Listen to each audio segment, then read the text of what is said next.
Guys, here we go. Let's talk a little bit more about parabolas. We sometimes need to state more information to get a more precise graph. So this lesson is about some vocab, and it builds right off of trying to sketch something from a parent function. But this time they're going to ask us to state the vertex. They're going to say, hey, hang on a second here. State the vertex. Now on a parabola, the vertex is going to be the highest or the lowest point on the graph. Now I abbreviate this AOS. It stands for axis of symmetry. So the axis of symmetry is the center line. See, a parabola we all know is U-shaped, and it can open upward or downward, but it is symmetric on both sides, meaning you could cut it down the middle and the left side would look just like the right side. So that's called an axis of symmetry, is that slice we take down the center. Y-intercept, well, that's exactly what it sounds like. Where does it cross the y-axis? And eventually they're going to ask us for the actual x-intercepts. Right now I just want you to tell me how many there are. How many x-intercepts will a graph have?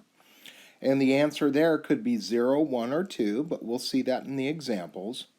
And then of course we're going to sketch the graph. Now when we sketch the graph of these, they're going to be a little bit more precise than just a rough parent sketch. Because the y-intercept and the vertex are going to work together to help us do that. So let's begin. Let's take a look at the first example here, and it says y equals x plus 3 squared minus 1.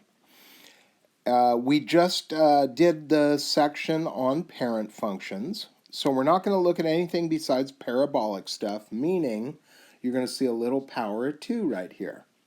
So let's begin. Opposite, same. Opposite, same. We always take the opposite of whatever's in parentheses, so that's going to be a negative 3, and then we always take the same as this final value. So opposite, same, and that will give us the vertex. So the vertex for this parabola is going to be at negative 3, negative 1, and that's just a point we can plot on our graph. And at the very end, we'll put all these dots together and make it work. But the added kicker here is we're going to calculate the y-intercept. So here's the thing for this. Whenever you calculate a y-intercept, y-intercept will occur when x equals 0. Always. So if we look at our problem, it's going to say, excuse me, y equals x plus 3 squared minus 1. I am now going to replace the x with the number 0. And if I did that, I'd get 0 plus 3. Well, 0 plus 3 is 3. I'm going to square that 3, and then I'm going to take away 1. Order of operations. 3 squared is 9. 9 minus 1. So I go 9 minus 1 equals 8. And this guy is my y-intercept. Now, for a y-intercept on our graph, it means it will cross the y-axis at 8. Now, I know some teachers are hung up on this and they say, well, you should always call it 0, 8 because it's a point. If you get this right, I don't care if you name it as a point or not. I'm happy if you can just say, hey, I have a vertex, I have a y-intercept at 8. I'm good with that. So let's continue. They wanted me to say what the axis of symmetry is. Now, the axis of symmetry is a vertical line. All vertical lines are called x equals. So the axis of symmetry is the x portion of the vertex. The x portion of the vertex. Remember, this is just a point. This is a, oop, that's kind of crappy. There's an x, there's a y. So the x value, whatever that x value happens to be, whoop, come on. Whatever this x value happens to be, it's going to be the same thing for the axis of symmetry. So whatever that number is, you're already done. You don't have to do any extra work for that. There it is. So what did they ask me to do? They asked me for a vertex. So I'm going to sketch this graph now.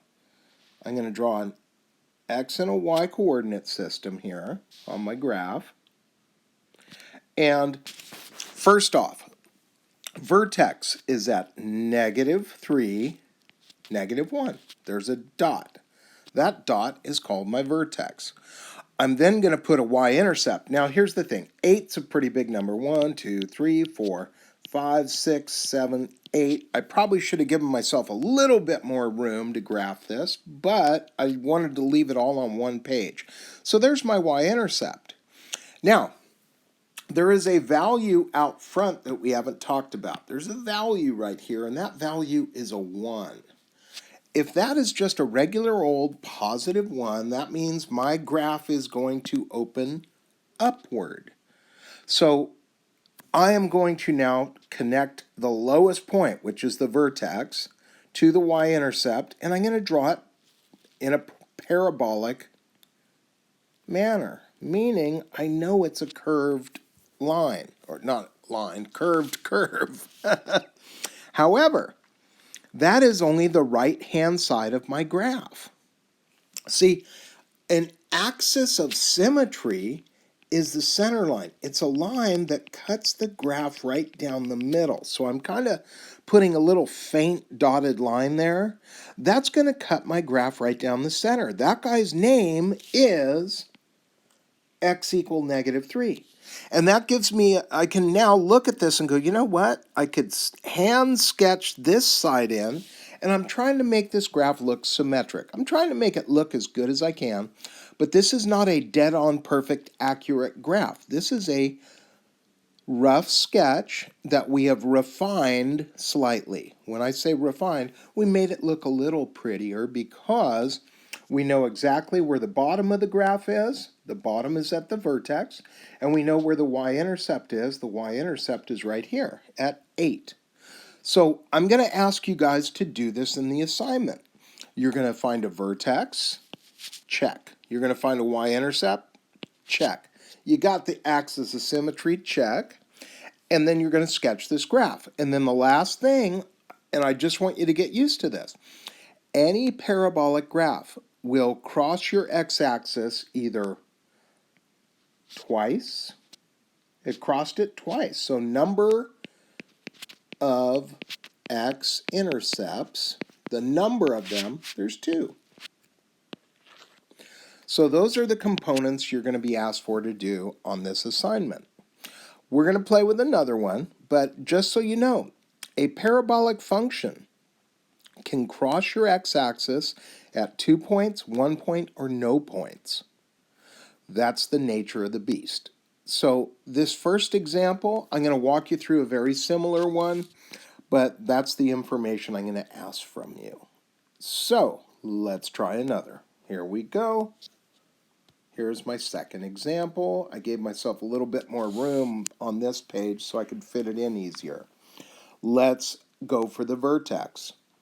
Let's go for the vertex. The vertex is at -2, 3. Opposite, same. Opposite, same. I have a vertex. That also means I have an axis of symmetry. The axis of symmetry is at x equal -2. So I could say the answer is x equal -2. Now, the only tricky part about doing any of this is the y-intercept. So if I want to find the y-intercept, let's look for that guy. That means set x equal to 0. So if I put it in, I'd say y equals 0 plus 2 squared plus 3. And I'd say 2 squared is 4, plus 3 more, the grand total is 7, so my y-intercept is 7. And with that much information, I can sketch this graph. So once again, what am I looking for? I'm looking for a vertex from you. I'm looking for an axis of symmetry, and I'm looking for a y-intercept. And then you're going to put those pieces of the puzzle together. So I'm going to sketch this graph. So here comes my x and y coordinate system. And just a reminder, that's the x, that's the y, la la la, this thing goes on forever. And I'm going to start with my vertex at -2, 3. I have a dot. My y-intercept is at 7, so we go 4, 5, 6, 7, so I got another dot. The number out in front here, I did not write it in, but it's a 1. And since that's a 1, it means my graph is going to go up because it's a positive value. So it goes up, and I have this type of thing. My axis of symmetry, remember, that's just the line that cuts it down the middle. And then we sketch the other side in, and it's eurific, ulicious, whatever. That's a great sketch. And the last thing I'm going to ask you for is the number of x-intercepts. How many times did this guy cross the x-axis? None. It didn't do it at all. There were no x-intercepts on this graph. And that's okay. It can happen. All right, I just want you to see a couple different looks, and then, hey, you guys give it a shot. You're going to find some practice problems already in this video. So let's go down to the next. Oh, by the way, hey, why do I put all of this stuff on YouTube? So that you have the opportunity to watch it, rewind it, pause it, stop it, whatever you need to do to get your work done correctly. So just again, though, these are the components I'm asking for, the ones highlighted in yellow. Let's move on. Let's go to number 3. Now, I don't know if you guys remember this from Algebra 1, but you can use something called function notation. F of x, a function of x. That's what F stands for, function of x. And a function of x is anything you can plug an x in and get a y out and make a pattern with the dots. So just a reminder, f of x is just a fancy way to say y equals. It is. It's just a fancy way to say that. So if it makes you feel any better, you can just say, you know what? I don't want to write f of x. I'm going to put y equals. If it makes your brain happy, do it. It's just, I know that we have to do more work with f of x and function notation, so I want to plant the seed early, get you thinking about it. I also want you to see what's a little bit different about this problem is this time there's a negative out there. So this is a -1. How is that going to change my graph? Well, let's explore. We'll find it out. Once again, opposite, same. When it says opposite, same,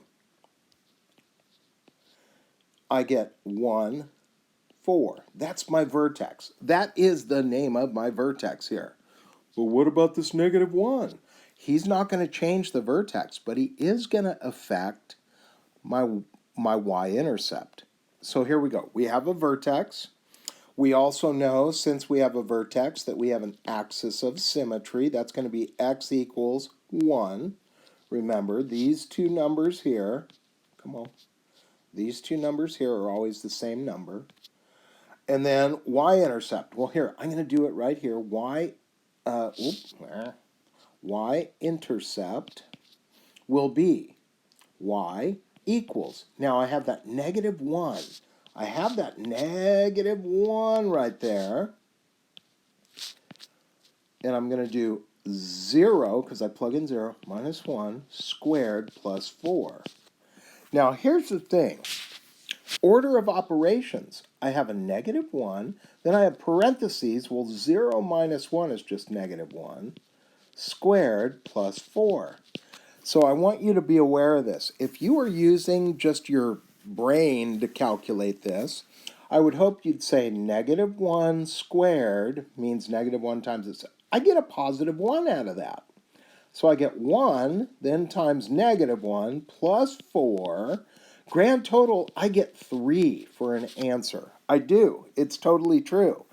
But if you try to punch this in on your calculator without putting this part right here in parentheses, your calculator will lie to you. It will do that part incorrectly. So you got to be very cautious. Calculators are awesome tools, but they do not know how to think. You do. So sometimes you have to take control of this situation.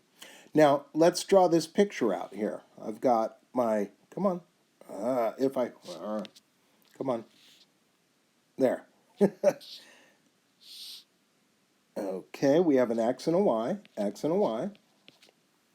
We have a vertex at 1, comma, 4. We have a y-intercept at 3, and you go, wait a minute, how am I going to connect those dots and make them go upward? You're not. If this is a negative from Algebra 1, I hope you remember, that forces the graph to go downward. So what's going to happen is this thing's going to start here and go downward now. I still have an axis of symmetry. I still have a center line that cuts my graph down the middle. So the other side's going to be over here. So be careful on any of the problems where there's a negative out front. Your graph should go downward. Now, once we have that sketched, I can say easily the number of x-intercepts. How many x-intercepts on this? There's 2. So once again, I'm looking for vertex, axis symmetry, y-intercept, number of x-intercepts, and then draw me a decent looking sketch of the graph. Okie doke. We just have a couple more because I want to make sure that we have the rhythm.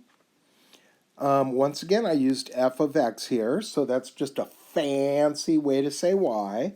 So if it makes your brain happier, you can not write f of x.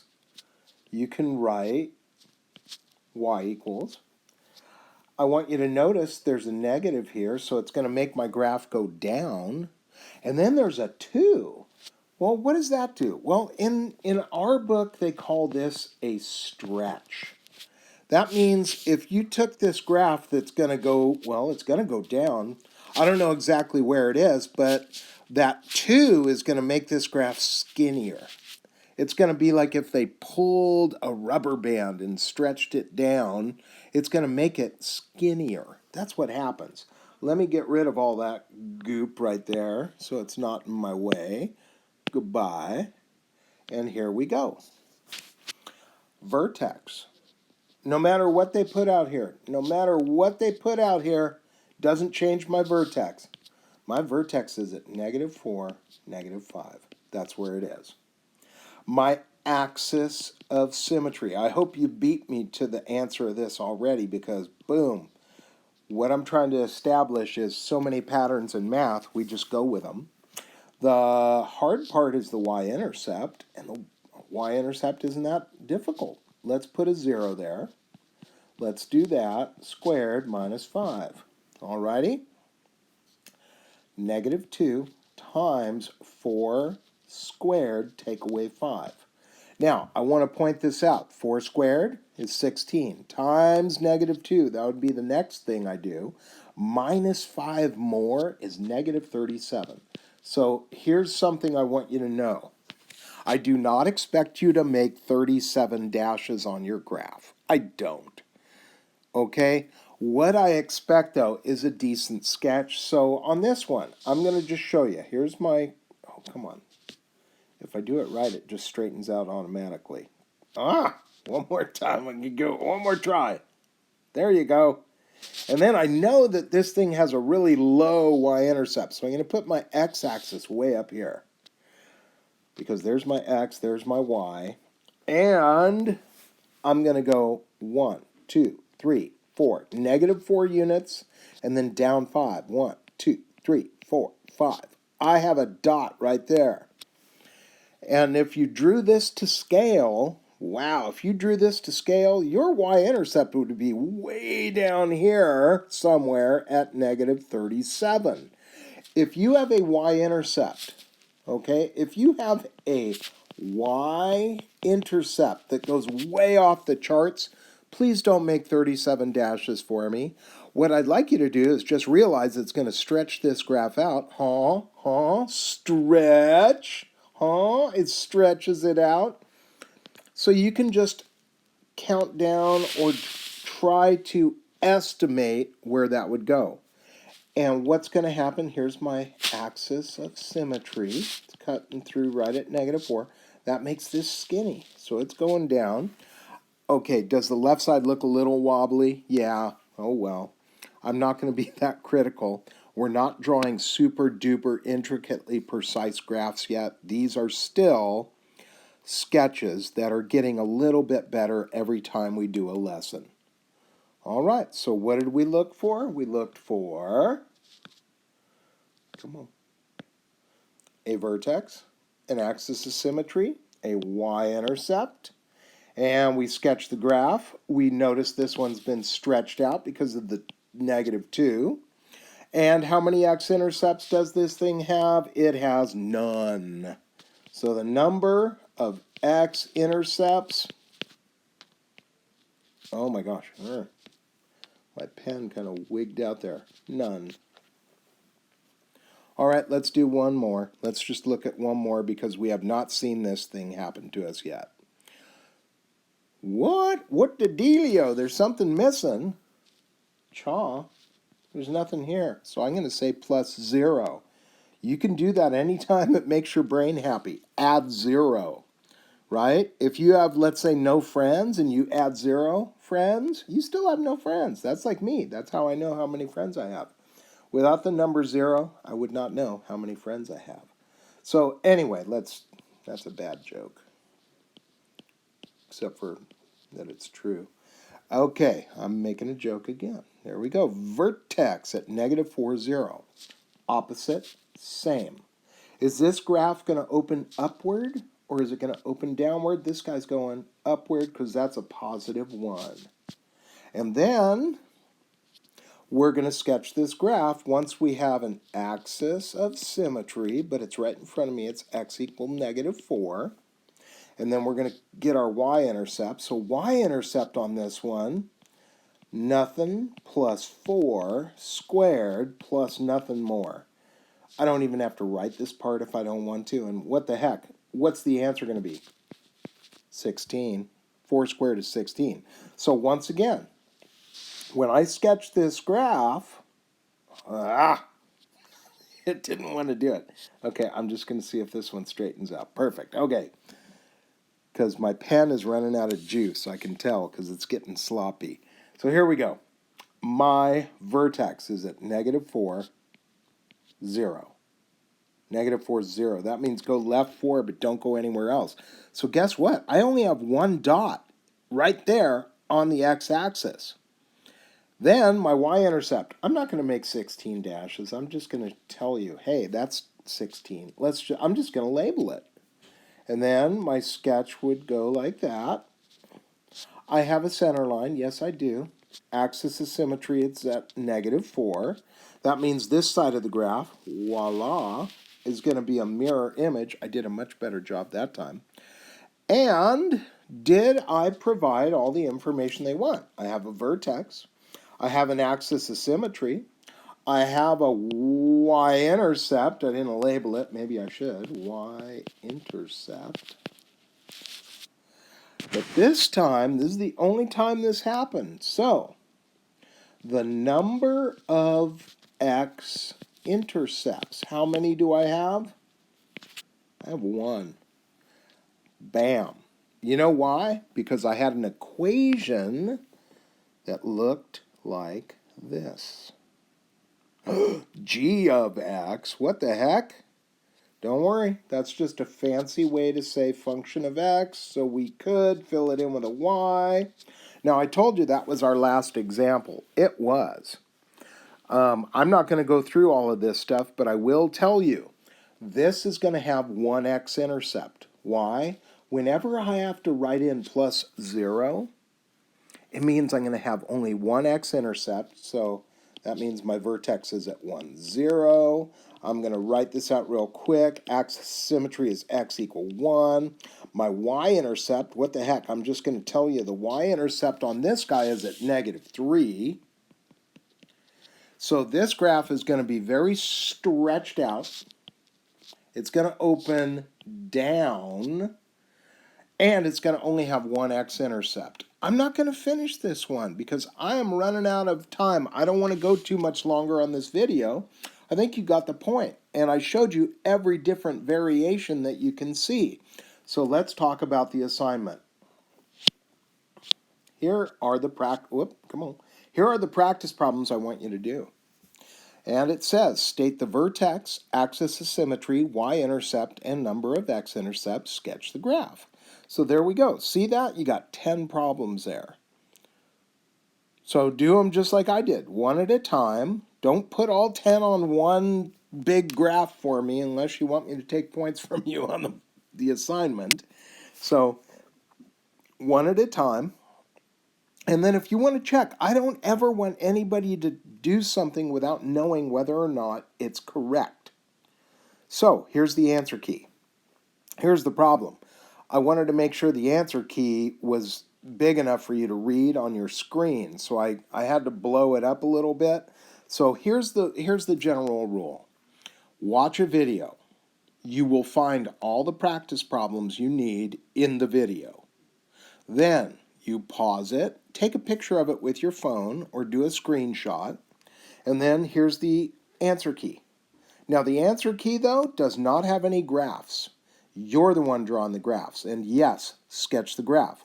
Now, like I said, you can't see all the answers since I had to blow this up big enough to read it, but there's 1, 2, 3, 6, 7, 8. Okay, so here's the other one. So pause it, take a picture of it, and then take a look at these ones down here. There's the other ones. Pause it, take a picture of it, and you can check your answers as you go through.